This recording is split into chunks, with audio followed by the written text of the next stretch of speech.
आप सभी का बेसिक शिक्षा परिवार की ओर से स्वागत है। SCERT यूपी द्वारा पूरे प्रदेश में चलाए जा रहे शिक्षण प्रशिक्षण कार्यक्रमों की एक झलक देखने के लिए देखिए, आप इस मैजिक को देखेंगे। इसका नाम है जी-पिक बोर्ड और इसको एक्सप्लेन करेंगे मिस्टर हरिओम। थोड़ा सा ऊपर उठा लें बोर्ड। ये जो मैथमेटिकल टूल है ये जी-पिक बोर्ड है। इसको कुछ इस प्रकार से डिजाइन किया गया है कि एक इकाई की दूरी पर समांतर रेखाएं खींची गई हैं और एक इकाई दूरी पर ही वर्टिकल लाइंस में लंबवत रेखाओं को खींचा गया है। तो ये जो बॉक्सेस आपको नजर पड़ रहे हैं ये एक वर्ग इकाई के बॉक्सेस हैं। अब इसकी सहायता से हम लोग बच्चों के अंदर जो क्षेत्रफल का कॉन्सेप्ट होता है, अवधारणा होती है, उसको स्पष्ट कर सकते हैं।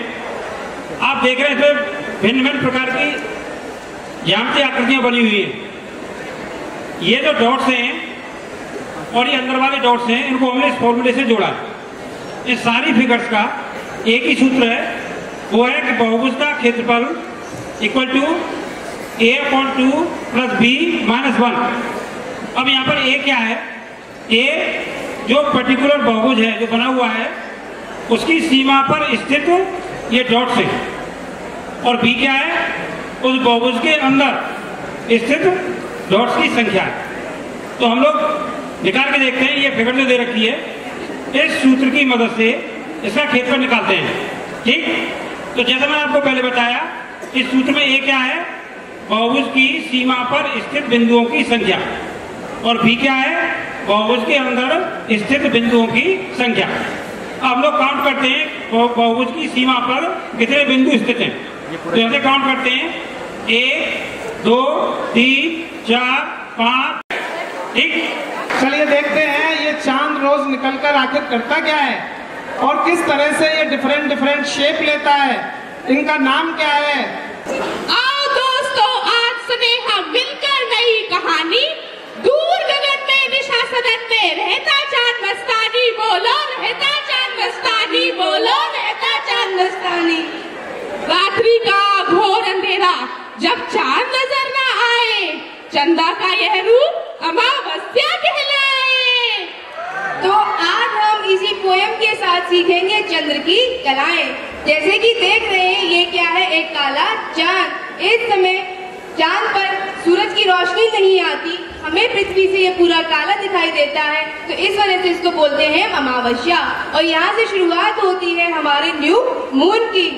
चौथी रात्रि चांद दिखाए हसिया का आकार, तभी तो हसिया चांद कहलाए चंद्रमा का यह प्रकार।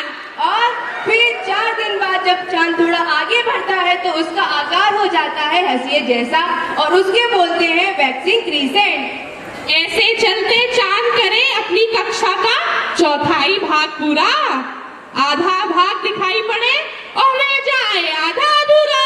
और फिर चांद बन जाता है हाफ मून। आधा चांद हमें दिखाई देता है और आधा चांद हमें दिखाई नहीं देता है।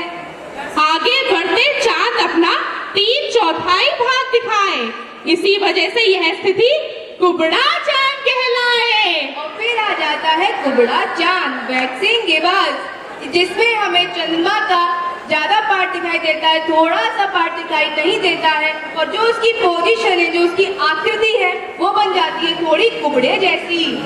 इसी तरह से 15वें दिन पूर्णिमा को चांद पूरा रूप दिखाए। अब चलो सब आगे बढ़कर कृष्ण पक्ष को आए। फिर बन जाती है हमारी पूर्णिमा चांदनी रात, जिसमें चांद हमें पूरा दिखाई देता है। अपनी धरती है बोले सी बातें, बोले अपनी धरती है बोले सी बातें, एक हाथ से ले तो दूसरे हाथ से लौटा दे, खजाने वसुंधराओं के तभी अपने पास होंगे।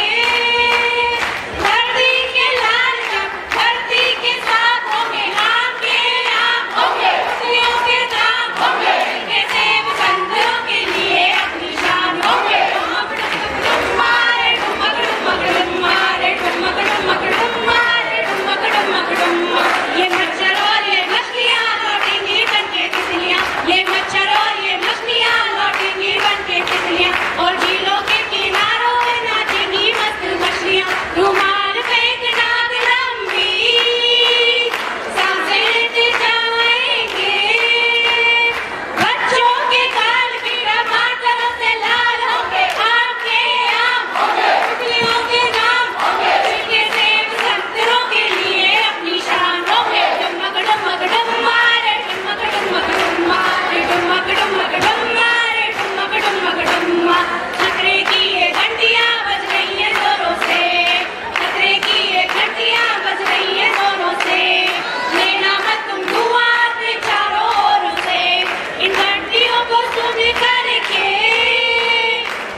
के दाम होंगे, छिलके सेब संतरों के अपनी शान होंगे। Thank you very much.